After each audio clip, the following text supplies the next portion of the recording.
9.11도 있었고 우크라이나 전쟁 그 두 가지를 좀 지금하고 비교를 해보면 저는 180도 완전히 다르다. 이번 사안은 선제 공격을 한 거고 치밀한 계획을 세우고 의도적으로 공격을 한 거거든요. 저는 트럼프 대통령과 미국이 출구 전략은 가지고 있을 것이다.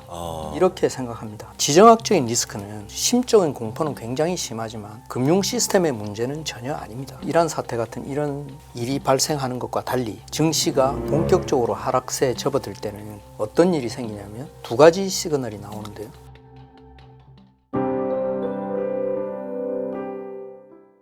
유가도 오르고 그리고 뉴욕 증시도 떨어지고 또 필라델피아 반도체 지수도 보면 분위기 좋지 않고 하니까 이번 한 주 정말 걱정이 많은데 일단 뉴욕 증시 상황부터 지금 현재 어떻게 흘러가고 있는지 어떻게 보고 계실까요? 예, 지금 마감된 증시를 보면 네, 금요일 날 우리 증시는 분위기가 그런 대로 괜찮았잖아요. 맞아요. 그리고 아시아 전체적으로 그렇게 나쁘지 않았는데 미국 증시, 유럽 증시 우리 토요일 아침에 일어나서 보니까 전부 다 1% 이상 하락을 해 있고 그리고 유가도 90불 이상 튀어 있고 그리고 2월 고용 지표가 미국에서 발표가 됐는데 이게 또 숫자가 그렇게 좋지 않게 나온 편이거든요. 네. 한 5만 명 정도 증가할 것으로 보고 있었는데 9만 2천 명 감소한 거고 물론 이거는 일시적인 영향도 좀 있습니다.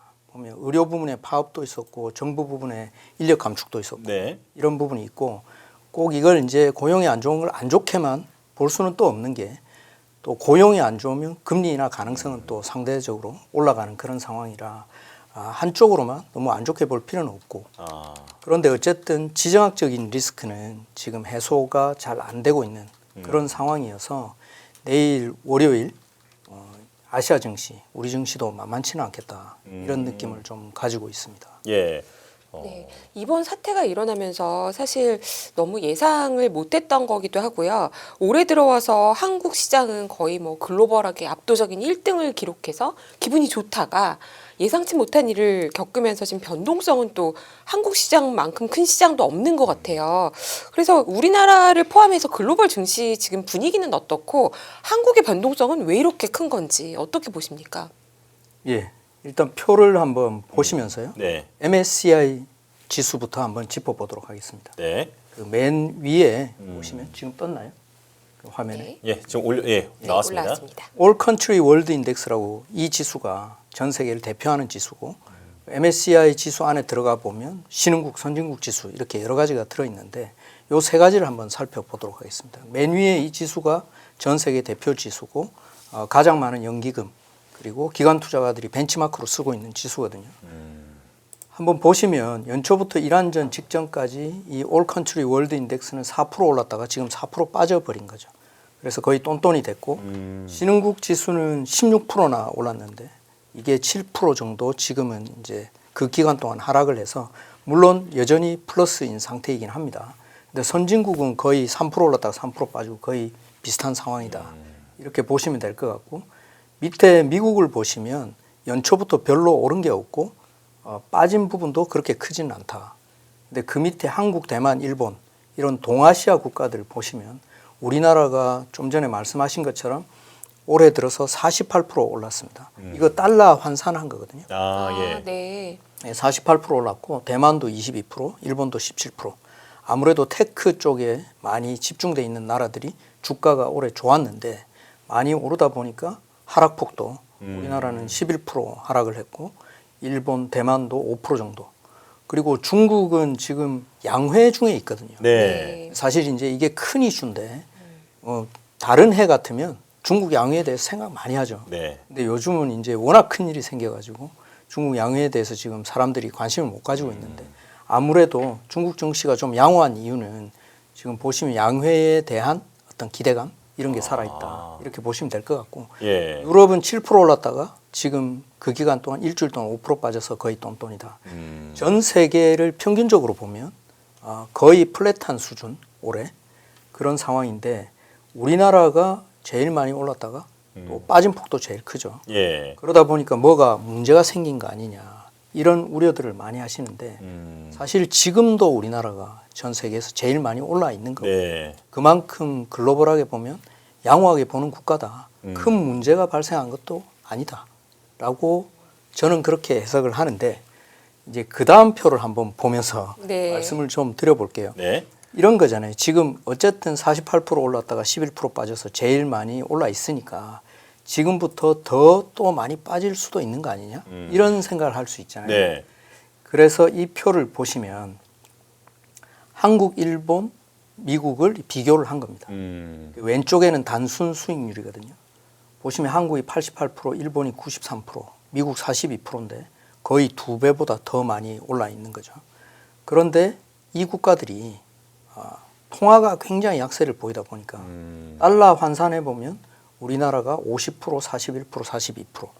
이건 뭐냐면 글로벌 투자자 입장에서 본 수익률인데 2021년 말부터 지금까지 한 4년 정도를 본 겁니다.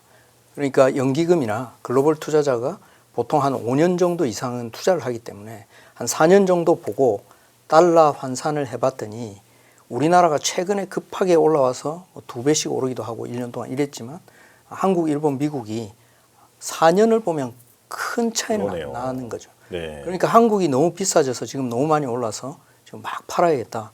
이렇게 생각하기에는 한 9%, 8%포인트 정도 차이. 이건 환율 때문에 이런 일이 발생하는데 글로벌 투자자는 일본, 한국에서 어떻게 보면 수익률이 많이 났는데 환율에서 많이 까먹어서 미국하고 거의 비슷해졌다.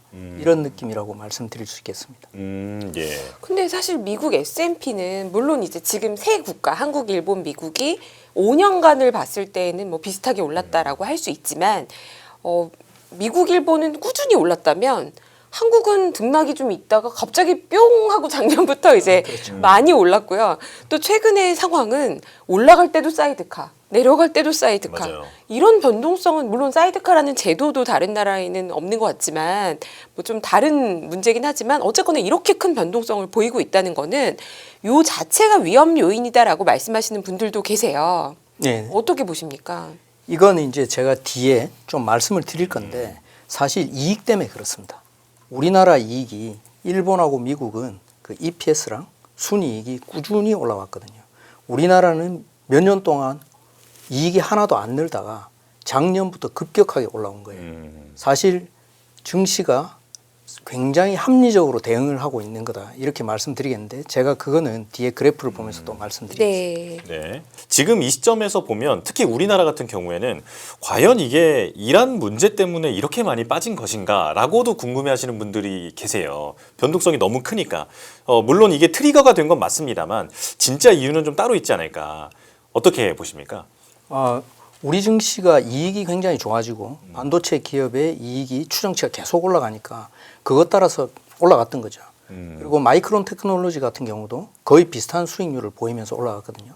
이 부분도 제가 뒤에 보여드리겠지만 그런데 이제 지금 필라델피아 반도체 지수도 약간 주춤하고 이러는 차에 또 이란 사태도 터진 거죠. 우리 급하게 올라오다 보니까 네. 지금 이제 그 부분을 조금 조정을 받고 있는 그런 정도로 보시면 되고 추세적으로 이탈했느냐 저는 그렇게 보지는 않는데 다행이네요. 차후에 말씀 좀 드리도록 하겠습니다. 네네. 그러면 지금 현재 미국과 이란의 이번 사태는 언제까지 지속될 거라고 보시나요? 예, 이게 지정학적인 리스크고 군사적인 충돌이라 네. 우리 같은 사람들이 무엇인가 분석을 한다고 맞는 게 하나도 없겠죠. 사실 이건 누구도 뭐 어느 교수님들도 마찬가지고 우리나라에서 고위 관리들도 이 부분은 예측하기 힘들 겁니다. 그런데 제가 이제 오늘 나와서 이렇게 특집 방송인데 좀 좋은 말씀을 좀 많이 드리려고 해요. 예. 그래서 이제 개인적인 바람을 좀 담아서 네. 긍정적인 측면을 좀 말씀을 드려보면 저는 트럼프 대통령과 미국이 출구 전략은 가지고 있을 것이다. 이렇게 생각합니다. 세간에서 분석하는 것부터 먼저 말씀드리면 네. 11월에 중간 선거가 있지 않습니까? 이게 얼마나 중요하냐면 이 중간 선거에서 하원 의원 전체를 새로 뽑습니다. 그리고 상원 의원은 3분의 1을 뽑고요.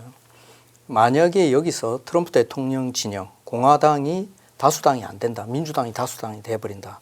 그러면 이게 끝나고 난 뒤에 이제 2년밖에 남지 않지 않습니까? 네. 2년인데 2년 동안에 마지막 한 해는 선거를 한다고 레임덕이라고 보시면 되고 내년 한 해가 트럼프 대통령이 일을 할 수 있는 그런 해인데 다수당을 만나서 이제 국정 운영 동력을 상실하게 되는 그런 상황이 되는 거죠. 그래서 세간에서 하는 얘기가 트럼프 대통령이 이렇게 장기적으로 끌고 가지는 않을 거다. 어느 순간 수습을 하고 발을 빼는 일도 생길 것이다. 라고 예상을 하는 것이 이제 세간의 분석입니다. 네. 제가 이제 개인적인 추론을 좀 담아서 네. 말씀을 좀 드려보면 우리가 이런 지정학적인 리스크가 부각이 될 때 9.11도 있었고 우크라이나 전쟁 이런 게 있었지 않습니까? 네. 그 두 가지를 좀 지금하고 비교를 해보면 저는 180도 완전히 다르다라고 생각을 하는데 그 이유가 뭐냐면 이 두 가지 앞서서 말씀드렸던 이 사안은 미국이 원했던 일도 아니고 미국이 벌린 일도 아니었습니다. 그러네요. 수습을 해야 되는 일이거든요.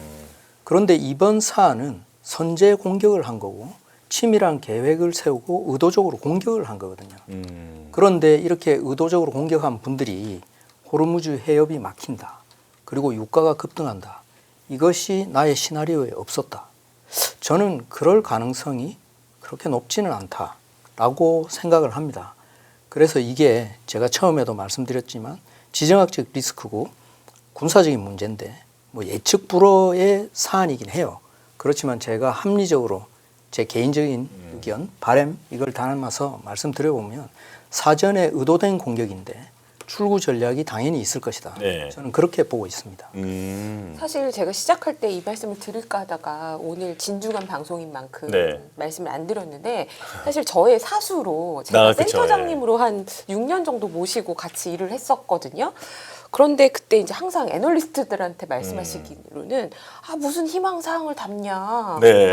바램을 말하지 말고 객관적으로 전망을 해라 이러셨는데 오늘 갑자기 그걸 많이 들으셨나 봐요. 그렇죠. 그래서 제가 이걸 꼭 짚고 넘어가야 될 것 같은데요. 예. 저도 물론 이 사태가 빨리 진정이 되면 좋겠습니다. 하지만 트럼프가 정말 과연 트럼프 대통령이 출구 전략을 가지고 시작한 것이 맞냐라는 얘기가 굉장히 많이 나오고 있어요. 그리고 걱정되는 부분은 뭐냐면 호르무즈를 지금 원래 통과하려던 배의 10분의 1밖에 일주일 동안 못 지나갔다는 거죠. 배가 둥둥 떠 있는 상태에서 연료도 계속 고갈될 거고 더 이상 쉴지도 못하니까 이제는 쿠웨이트부터 벌써 지금 뭐 오일 리파이너를 감산한다 이런 얘기가 나오지 않습니까? 아시다시피 또 조선 베스트 애널리스트셨어요. 그러셨군요. 배에 대해서 또 전문가시거든요. 근데 이게 한번 이 정유 리파이너리나 원유 시설을 끄게 되면 다시 가동하는데도 시간과 비용이 들지 않습니까? 그러면 이 고유가 사태가 잠깐 지금은 불안감일 수 있어도 한 1, 2주 내에 빨리 정리가 안 되면 심각한 문제가 되는 게 아닌가라는 걱정이 있거든요. 이게 이제 구체적으로 섹터별로 들어가 보면 사실은 아주 복잡한 문제들이 많이 엮여 있을 거예요. 근데 모두에도 제가 말씀드렸지만 일이 복잡해질 때는 우리가 심플하게 무엇인가를 생각하는 게 제일 좋지 않습니까? 아주 이게 우문현답이 될지 아니면 정말 답답한 답변이 될지 모르겠지만 의도적으로 공격을 하러 들어간 분들이 이란 입장에서도 지금 상당히 당황스러운 거거든요. 이란 입장에서도 출구 전략을 짜야 돼요. 네. 그러면 이 일은 뭐냐면 예를 들어서 러시아가 우크라이나 들어갔다. 그럼 미국 입장에서는 러시아를 뜯어 말리고 우크라이나도 말리고 복잡한 거죠. 생각이 다 다른 거고 하고 싶어도 하고 싶은 대로 안 되는 게 이런 일입니다. 그리고 테러가 쌍둥이 빌딩이 무너졌다. 이거 우리가 수습하기도 쉽지 않은 일이 되는 거죠. 그런데 앞서 제가 말씀드린 것처럼 그냥 치고 들어간 거잖아요. 계획을 세우고. 그러면 무슨 말이냐. 그러니까 이란은 호르무즈 해협을 막은 거고 이것 때문에 일이 복잡해지는데 자 지금부터 합의 보자. 그래버리면 그만인 사안인 겁니다. 이것은 아주 심플하게 말씀드리면. 그런데 뭔가 지금 김 이사님 말씀처럼 서로 간의 명분이 있어서 이 얘기를 꺼내기가 상당히 쉽지가 않겠죠. 그렇지만 시간이 어느 정도 지나고 나면 뭔가 소강 상태를 거치면서 한 발씩만 빼면 호르무즈 해협은 그냥 뚫어버리면 그냥 그걸로 끝이거든요. 네. 저는 그렇게 봅니다. 생각보다도 빠르게 종전 선언을 트럼프 대통령이 먼저 하고 그리고 호르무즈는 다시 재개될 수 있다. 예, 그러니까 종전 선언까지는 아니더라도 지금같이 막 공격을 하거나 서로 아주 치닫고 있는 이 상황은 한 발씩 물러날 수 있는 거고 서로 간의 출구 전략을 조금씩 가져갈 수 있는 사안이다. 이런 거죠. 왜냐하면 당사자들이 풀면 그만이거든요. 근데 러시아, 우크라이나 이런 사태들은 미국이 당사자도 아니에요. 스스로 어떻게 할 수 있는 일이 아니었던 거죠. 이 차이가 있다는 말씀 드리는 겁니다. 네. 그러니까 뭐 예기치 못하게 먼저 공격을 받아서 수습하는 것도 아니고 계획적으로 시작을 한 것이고 심지어 당사자니까 상황을 충분히 컨트롤할 수 있는 그런 상황이다라는 말씀이신데 이런 분석도 있더라고요. 어느 정도의 고유가를 미국이 당연히 예상을 했을 거고 나쁘지 않다라고 판단했을 수도 있다. 왜냐하면 이제 세계 최대 산유국이기도 하고 그렇기 때문에 이 부분을 어느 정도는 고유가를 용인할 수도 있다라는 얘기도 있는데 이거는 현실성이 있는 말입니까? 저는 그렇게는 보지 않거든요. 왜 그러냐면 미국은 5인 가족이 살면 자동차가 5대 있는 나라입니다. 아, 예. 그리고 뭐 복잡한 얘기를 많이 해도 나의 휘발유값 올라가면 정말 기분이 나쁜 거고 이런 나라인데 이제 11월 달에 말씀드린 것처럼 중간 선거가 있잖아요. 아, 우리나라의 고유가가 괜찮으니까 여러분들 참고 한 6개월 견뎌봅시다. 이런 말이 안 통하는 나라거든요. 예. 그러다 보니까 아마 방금 말씀하신 것처럼 고유가가 그래도 괜찮다. 그렇게 생각하지는 않을 것 같습니다. 네. 자, 그렇다면 이제 증시 얘기를 조금 더 구체적으로 해보겠습니다. 과거에는 이제 이런 지정학적 리스크가 있었을 때, 또 비경제적 충격이 있었을 때 증시는 어떻게 움직였는지 그런 게 궁금한데요. 이라크전도 있었고 우크라이나전도 좀 최근에 있었잖아요. 그때는 어떻게 움직였습니까? 예, 그 몇 년 전에 제가 이제 도이치뱅크에서 나오는 리포트를 봤는데 작년인가 그랬습니다. 그때 이제 최근에 한 20년 정도를 보면 평균적으로 한 3주 정도는 하락을 하면서 이제 등락을 거치고 3주 정도 지나면 이제 회복을 계속해서 한 도합 한 달에서 한 6주 정도 사이에서는 그전 지수를 회복한다. 이런 분석들이 있었고요. 네. 제가 표를 하나 가져왔었는데 글자 너무 조그매서 안 띄웠습니다. 근데 제가 본 거 한 세 가지를 말씀 좀 드릴게요. 그 25년 정도를 봤을 때 처음에 9.11 테러를 한번 그때 상황을 보면 S&P 500 같은 경우는 5일 동안 한 12% 정도 하락을 했습니다. 근데 우리나라는 그 다음 날 12% 하락을 하고 추가로 1% 정도 더 하락을 해서 한 5일 정도 상간에 한 13% 정도 하락을 한 거죠. 미국은 그때 휴장을 했는데 다른 나라들이 많이 휴장을 했어요. 근데 우리나라만 해필 또 그때 열어가지고 우리나라 제일 많이 얻어맞았는데 예. 한 달이 지났을 때 보니 그 미국 같은 경우는 1% 플러스가 나 있었고요. 네. 우리나라도 마이너스 4%였고 한 달 반 정도 지났을 때는 플러스가 됐습니다.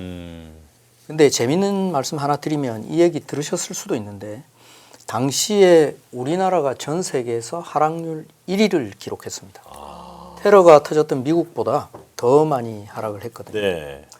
그러면 제가 이 말씀을 왜 드리냐면 최근에 우리 증시가 하락한 이유 중에 순간적으로 급등을 한 걸 좀 조정을 받는 그 폭이 좀 큰 것도 있었고 또 우리나라는 IMF 때라든지 이런 트라우마가 있어서 이런 변동성이 나타날 때 글로벌한 변동성 때 좀 취약해지는 그런 특성들을 좀 있는 나라인데 당시에도 전문가 이런 분들이 TV에 나오셔서 우리나라가 수출 수입을 엄청 많이 하는 국가니까 아마 미국 경제가 안 좋아지니 충격이 클 거다 이런 얘기들 많이 했었는데 좀 전에 말씀드린 것처럼 한 달 반 다음에는 다 회복을 했던 거죠.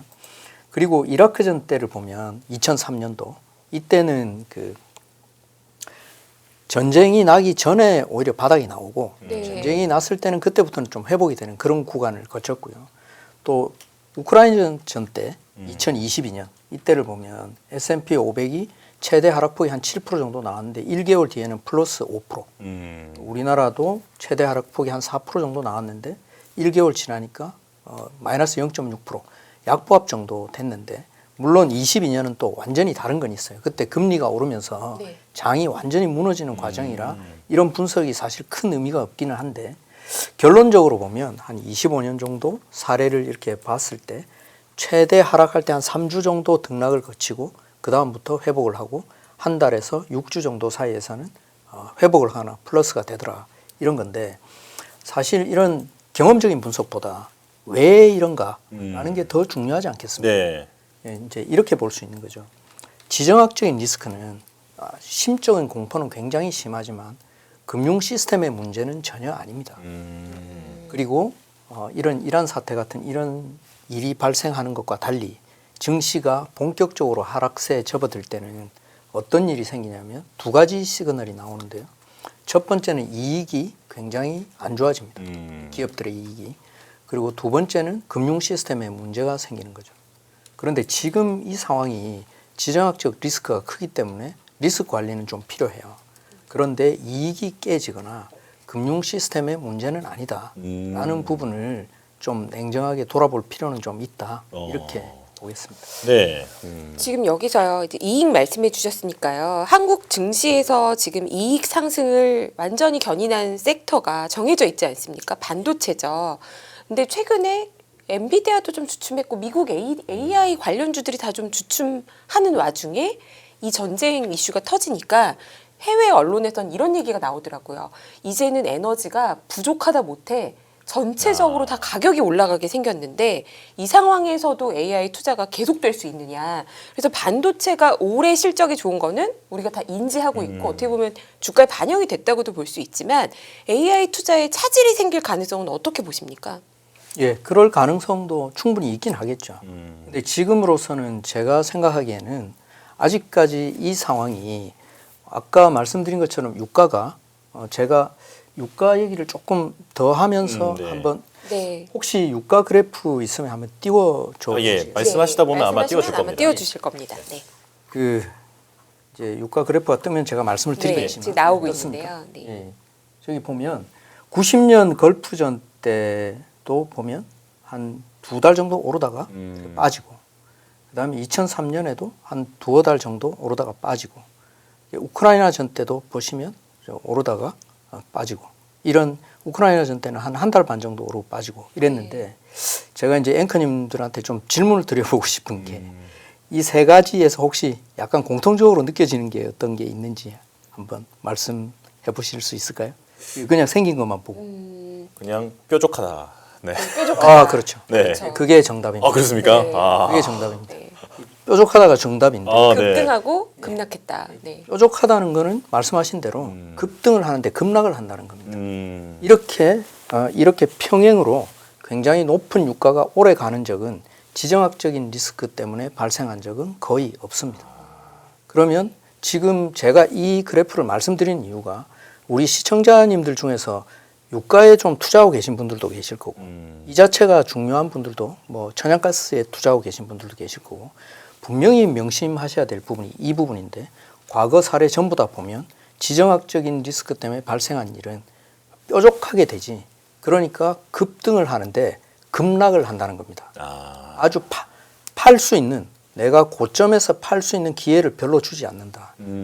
방금 김 이사님께서 말씀하신 대로 만약에 지금 100불, 200불 사이의 유가가 몇 달 동안 계속 가고 1년씩 계속 간다.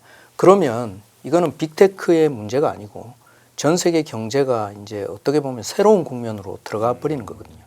근데 옛날과 지금의 차이는 그런 겁니다. 지금 미국이 셰일 오일, 셰일 가스가 엄청 많이 나오고 있고 네. 이 부분 때문에 올해 EIA가 무슨 발표를 했냐면 400만 배럴 정도가 일산 공급 과잉이다. 그런 얘기를 했었거든요.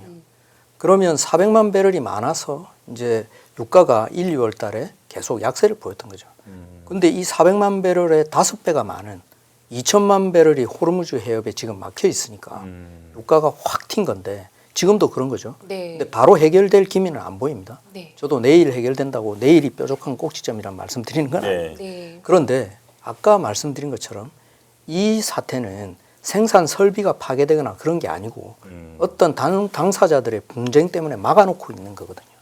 그럼 이건 풀면 그만인 거예요. 그래서 빅테크들의 투자가 이 와중에 고유가나 이런 걸 보면서 에너지가 문제가 돼서 다 틀어질 것이다. 그건 월스트 시나리오로 분명히 가지고는 있어야 됩니다. 그런데 저는 그런데 이 부분이 그렇게 현실적인 가정은 아니다라고 보고 있는 거죠. 예. 그러면 월요일 증시에서 국내 증시가 만약에 조정을 받는다면요. 그럼 유가도 지금 불안불안하고 국제 정세가 바로 안정되지 않아서 증시가 만약에 하락한다라고 한다면 시장에서는 그러면 원래 괜찮았던 반도체는 이익이 견조하니까 어느 정도 조정을 받아도 들어가도 되는지에 대한 궁금함이 있을 것이고 또 최근에 이런 원래 소요 사태가 생기면 방위 산업이 각광을 받지 않습니까? 또한 조선도 나쁘지는 않은 산업인데요. 조선 방위 산업에 대한 투자 그리고 반도체에 대해서 원래 긍정적으로 보시는 뷰가 유효한지 이건 어떻게 보십니까? 예, 그러면 처음 반도체부터 얘기를 할까요? 방위산업부터 얘기를 할까요? 편하신 것부터. 네. 그러면 반도체부터 좀 얘기를 좀 드려보겠습니다. 이제 반도체가 워낙 중요하니까. 네. 근데 현재 이익 추정치 좋아지고 있는 거는 모두 다 알고 있는 거고 숫자로 한번 짚어보면 올 연초에 한 100조 정도 삼성전자가 순이익이 난다고 했는데 지금은 150조 정도 난다 그러고 많이 추정하는 데는 뭐 180조, 200조까지 지금 맞아요. 추정을 하고 있지 않습니까? 하이닉스도 마찬가지로 80조 이익이 난다고 그랬다가 시장 컨센서스는 지금 130조 그리고 많이 추정하는 데는 150조 어떤 데는 180조 얘기를 하는 거죠. 근데 이거는 현재 반도체 좋은 건 다 안다. 근데 관건은 이 상황이 지속이 되느냐 이런 부분이겠죠. 그리고 21년도 이제 동학개미 운동 때도 이러다가 이익이 부러지면서 망가졌다. 그래서 지금 그때하고 비슷해지는 거 아니냐 이런 우려들도 좀 있고 한데 네. 공급적인 측면에서 보면 창신 메모리 같은 중국 업체가 나올 수도 있다는 얘기를 하긴 하지만 제가 보기에는 아직까지 이 제품들이 시장에 나와서 시장 충격을 줄 가능성은 그렇게 많지가 않다고 보고요. 공급에서는 여전히 쇼티지인 거죠. 중요한 거는 이제 수요가 유지가 되느냐 이 부분인데 다 아시는 얘기 한번 짚어보면 네. 짚어보자는 차원에서 그 21년도 수요는 이런 겁니다. 그러니까 개인의 수요였던 거죠. 뭐 모바일 디바이스를 바꾸고 핸드폰 바꾸고 가전제품 바꾸고 코로나 때고 그랬는데 개인이다 보니까 한번 바꾸고 몇 년 동안 안 바꾸는 거죠. 근데 지금은 기업이 투자를 하다 보니까 대규모로 투자를 하고 장기적으로 간다. 이게 우리가 모두 다 알고 있는 이야기인데 관건은 그러면 이란전을 계기로 AI 관련 투자가 줄어들 거냐 어떨 거냐 이 부분 아니겠습니까? 네. 방금 김 이사님 질문하신 부분도 그런 부분이고 물론 유가가 100불 넘어서 한 6개월 이상 연말까지 가버린다. 그러면 모든 시나리오가 이 AI 기업뿐만 아니고 빅테크뿐만 아니고 모든 국가들이 대책을 새로 세워야 될 거예요. 어떻게 보면 지금 그 공포가 증시와 오일 마켓에 투영이 되고 있는 거죠. 그런데 저는 그렇게 오래 갈 것으로 예상을 하지 않는다는 말씀을 모두에 드렸고 그런 면에서 젠슨 왕이 오픈 AI에다가 1,000억 달러 투자하기로 했다가 300억 달러로 줄이겠다. 이런 노이즈가 현재 존재하는 겁니다. 물론 저는 빅테크도 투자 속도 조절은 좀 할 거라고 봐요.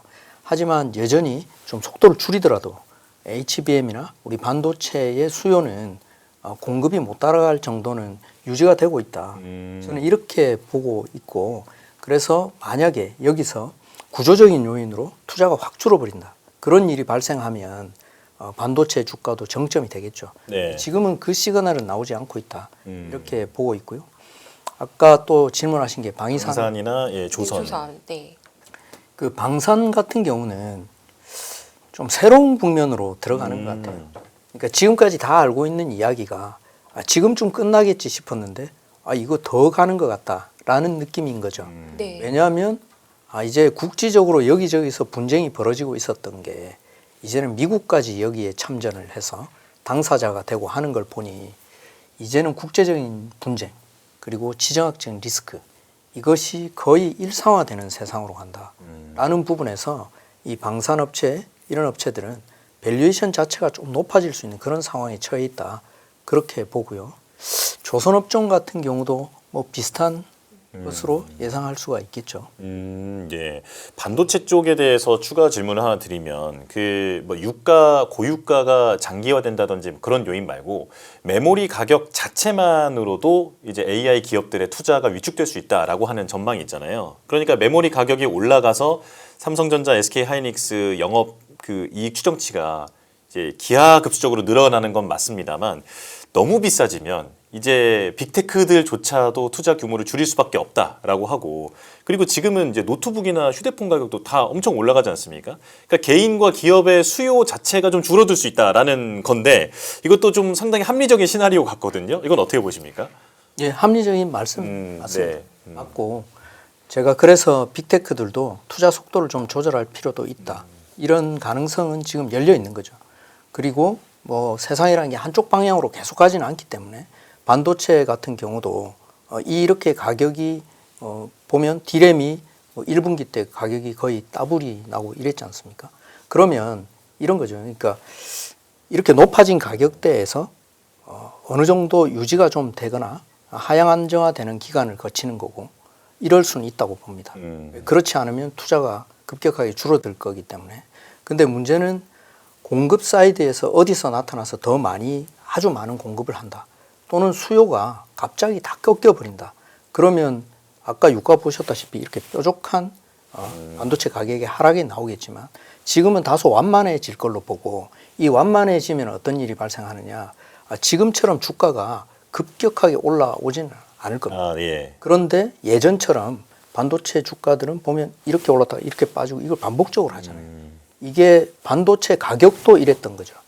근데 이것보다는 좀 완만해질 것이다. 아. 저는 그렇게 보고 그런 면에서 우리 기업 실적들도 다소 완만한 수준을 가져갈 것인데 그런데 문제는 이제 좋게 볼 수 있는 건 이런 겁니다. 1분기, 2분기 실적이 나왔는데 괜찮을 거겠죠. 3분기 실적도 나오는데 그런 대로 괜찮더라. 이러면서 이제 어느 정도 신뢰도가 좀 더 올라가게 되는 그런 과정을 거칠 거다. 그러니까 지금부터는 연초에 쫙 오르는 것 같은 그런 상승세는 아니겠지만 어느 정도 다른 업종보다 좋은 모습을 보일 가능성이 있다. 네. 이렇게 보고 있고요. 그래도 변동성이나 이런 게 뭐 대처하지 못할 정도로만 나오지 않는다면 네, 그런 것도 이제 긍정적인 시나리오다라고 볼 수 있을 것 같은데 그 외국인들이 반도체 순매도 계속 이어오지 않았습니까? 이건 어떻게 보고 계십니까? 예. 혹시 지금 표를 하나 보면서 제가 말씀을 드렸으면 좋겠는데 네네. 지금 외국인이 굉장히 많이 팔다 보니까 뭔가 낌새를 느끼고 다 빠져나가는 거 아니냐. 그러니까요. 이런 우려들을 네. 굉장히 많이 하지 않습니까? 여기 이 표를 한번 보면서 제가 네. 말씀드리겠습니다. 이것도 이제 달러 환산한 주가예요. 삼성전자, SK하이닉스, 마이크론 테크놀로지의 25년 연초, 작년 초부터 지금까지 수익률하고 올해 연초부터 수익률 이게 보여드리는 건데 전체적으로 보시면 마이크론 테크놀로지하고 하이닉스는 거의 비슷하게 움직이고 있고 이게 목요일 종가까지 하면 거의 똑같았어요. 마이크론이 이제 지금 금요일 날 좀 주가 많이 빠지다 보니까 조금 차이가 났는데 이게 내일 증시에는 우리한테 약간 부담이긴 합니다. 그런데 전체적으로 보면 마이크론 테크놀로지가 작년 초부터 지금까지 340% 올랐고 지금도 30% 올라 있습니다. 만약에 업황이 너무 안 좋아서 외국인들이 우리 증시를 팔고 확 나가버리는 거 아니냐라고 한다면 마이크론 테크놀로지 수익률이 올해에만 30% 1, 2는 없는 거죠. 이건 미국 본토에 있는 회사니까. 그러면 이 기간 동안 미국 지수가 S&P 500 0.5%밖에 안 올랐거든요. 네. 근데 여전히 미국 사람들도 마이크론 테크놀로지는 30% 오른 걸 용인해 주고 있는 거죠. 예. 그렇게 보면 이런 부분을 고려하면 외국인들이 업종에 대해서 아주 전반적으로 부정적인 시각을 가져서 다 빠져나간다. 저는 그렇게 생각은 안 들고요. 우리가 이런 경향이 좀 있어요. 외국인 투자자들이 굉장히 일사불란하게 움직이는 어떤 단일 주체일 가능성이 있다는 생각. 예. 왜냐하면 외국인 1조 매도 뭐 이렇게 나오니까. 근데 사실은 장기 투자하시는 분들도 계시고 막 샀다 팔았다 하시는 분들도 계시고 이럽니다. 그래서 제가 삼성전자 지분율 그냥 구두로만 한번 말씀드려 볼게요. 지금 현재 49.95%입니다. 작년 연말에 52.3%였는데 한 2%포인트 정도 줄어들었죠. 네. 네. 근데 24년 연말에는 보면 50%, 23년 연말에는 54%, 또 22년 연말에는 49.69%. 그 대략 50% 전후에서 왔다 갔다 하는 거죠. 네. 이렇게 보면 40%대 후반까지 갔다가 또 50%대 한 54% 정도 갔다가 이것이 한 7, 8년 동안의 움직임입니다. 그러니까 대형 연기금이나 패시브 투자하시는 분들은 50% 수준에서 그냥 가지고 계시는 거고 아주 발빠른 투기적인 매매를 하시는 분들이 들어갔다 나갔다 하는 거죠. 우린 이제 그걸 좀 자주 보고 있는 건데요. 그래서 외국인 매매 동향도 사실 중요하겠지만 제가 보기에는 그건 주가에다 결정적인 영향을 미치는 것은 아니다.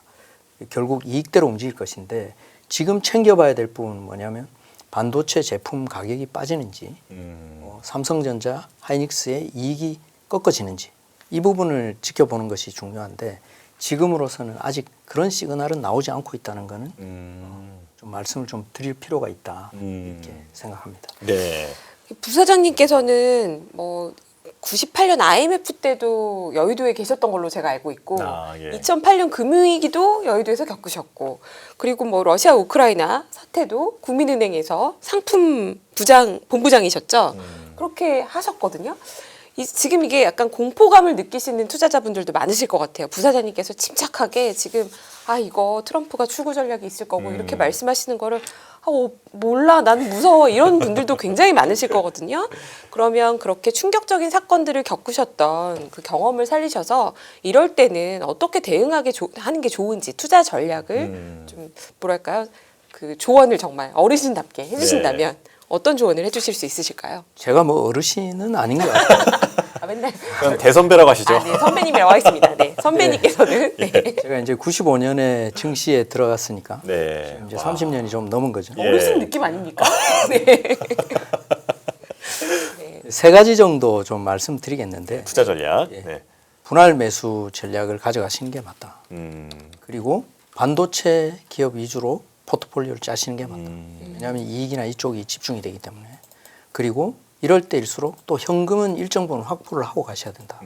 이 세 가지를 좀 말씀드리겠는데 이런 지정학적인 리스크, 이런 큰 일이 발생할 때는 급등 급락을 이제 반복하지 않습니까? 지금 쫙 올라갔다가 또 다시 쭉 빠질 때도 있고 이걸 계속 반복하게 되는데 예전에 상하한가가 15% 뭐 12% 할 때는 전 종목 하한가 들어갔다가 올라갔다가 이걸 반복을 했는데 평소에는 그래프가 이렇게 둥글둥글하게 생긴 거죠.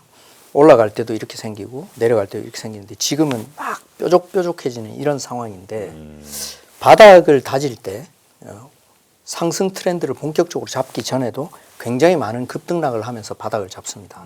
그런데 이럴 때 우리가 몰빵이라는 단어를 쓰면 좀 올인이라고 해야 되나? 어쨌든 이렇게 하면 네. 어떤 일이 생기냐면 올라갈 때는 마음이 급해서 막 사는 거죠.